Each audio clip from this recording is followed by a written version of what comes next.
Cyber కమాండోలను కేంద్రం సిద్ధం చేస్తుంది.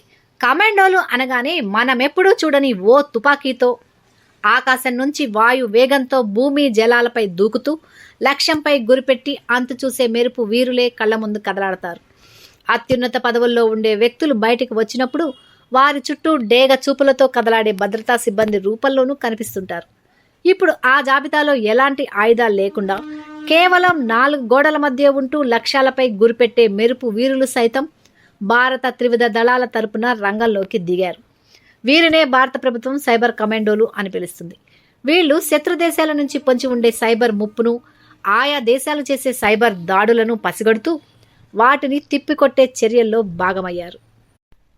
డిఫెన్స్ సైబర్ ఏజెన్సీ అనేది భారత త్రివిధ సాయుధ బలగాలకు చెందిన ఏకీకృత ట్రై సర్వీసెస్ ఏజెన్సీ. న్యూఢిల్లీలోని ప్రధాన కార్యాలయం నుంచి పనిచేస్తూ సైబర్ సెక్యూరిటీ బెదిరింపులు నిర్వహించడానికి ఈ ఏజెన్సీ బాధ్యత వహిస్తుంది. సాయుధ దళాల 3 శాఖలైన ఆర్మీ, ఎయిర్ ఫోర్స్, నేవీ నుండి సిబ్బందిని తీసుకుంటుంది.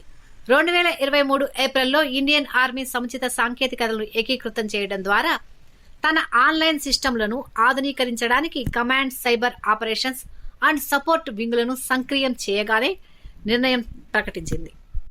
నెట్ సెంట్రిసిటీ వైపు ప్రపంచం వేగవంతమైన అడుగులు వేస్తున్న కారణంగా అధునాతన కమ్యూనికేషన్ పద్ధతులపై ఆధారపడేందుకు ఈ చర్య తీసుకోబడింది. ఇందులో భాగంగానే భారత ప్రభుత్వం నేషనల్ సైబర్ కోఆర్డినేషన్ సెంటర్ NCCను సైతం ఏర్పాటు చేసింది. ఇది సైబర్ సెక్యూరిటీ అండ్ ఈ సర్వేలెన్స్ ఏజెన్సీ కమ్యూనికేషన్ మెటా డేటాను స్క్రీన్ చేయడానికి, ఇతర ఏజెన్సీల గూఢచార సేకరణ కార్యకలాపాలను సమన్వయం చేయడానికి ఉద్దేశించబడింది.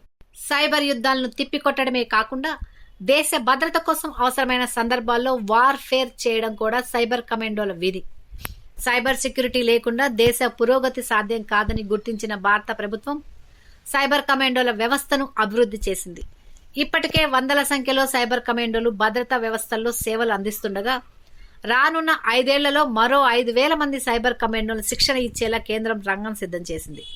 శిక్షణ పొందిన సైబర్ కమాండోలు డిజిటల్ స్పేస్లను కాపాడటంలో ఆయా రాష్ట్రాల అధికారులు, కేంద్ర ఏజెన్సీల సాయం తీసుకుంటారు. ఆధునిక హ్యాకింగ్ టూల్స్ లో సోషల్ ఇంజనీరింగ్, డార్క్ వెబ్ లో మాల్వేర్లు అమ్మకానికి ఉన్నాయి. ప్రపంచంలోని అత్యధిక హ్యాకర్లు యునైటెడ్ స్టేట్స్, రష్యా, చైనాలలో నివసిస్తున్నారు. వీరి వల్ల పొరుగు దేశాలకే కాకుండా ఆయా దేశాలకు సైతం సైబర్ ముప్పు పొంచి ఉంది. మరోవైపు చైనా తన ఇరుగు పొరుగు దేశాలతో పాటు అభివృద్ధి చెందిన దేశాల రహస్యాలను తెలుసుకునేందుకు డిజిటల్ స్పేస్ ను ఉపయోగిస్తుంది. ఒకానొక దశలో ఇంటర్నెట్ సెర్చ్ ఇంజిన్ అయిన గూగుల్ వెబ్ ను సైతం చైనా హ్యాక్ చేసింది. ఈ విషయాన్ని గుర్తించిన గూగుల్ తన సేవలను చైనాలో నిలిపివేస్తానని ప్రకటించిన విషయం కూడా విదితమే. జిత్తుల మారి చైనా శత్రుదేశమైన పాకిస్తాన్ వంటి దేశాల నుంచి భవిష్యత్తులో వార్ఫేర్ ముప్పు పొంచి ఉన్న నేపథ్యంలో భారతదేశానికి సైబర్ కమాండోల అవసరం చాలా ఉంది. ఈ నేపథ్యంలోనే మన దేశం సైబర్ కమాండోల వ్యవస్థను సిద్ధం చేయడమే కాకుండా భవిష్యత్ అవసరాలకు అనుగుణంగా మెరికల్ లాంటి కమాండోలను తయారు చేస్తుంది.